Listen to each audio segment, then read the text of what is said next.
বন্ধুরা। তো আমি আজকে এগুলো ঝাড়ার কাজ করতে এসেছি। তো আমি এটা ঝাড়া কিডনি করে আমি সম্পূর্ণভাবে তৈরি করে দিই। এটা আপনারা দেখতে থাকুন, দেখেন আমি কতক্ষণ থেকে আমি কতক্ষণ এটা করতে পারছি।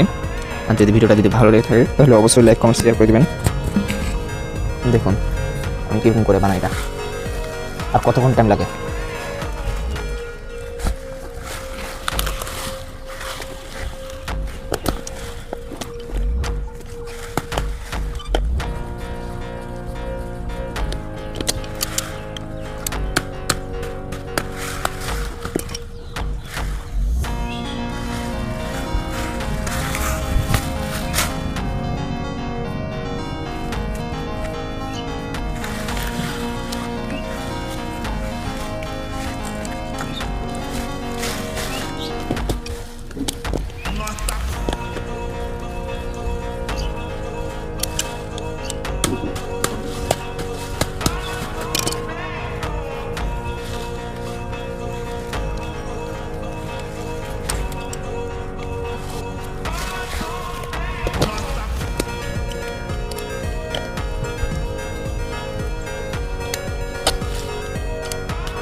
বাস কমপ্লিট হয়ে গেল আমার কাজ এখান থেকে।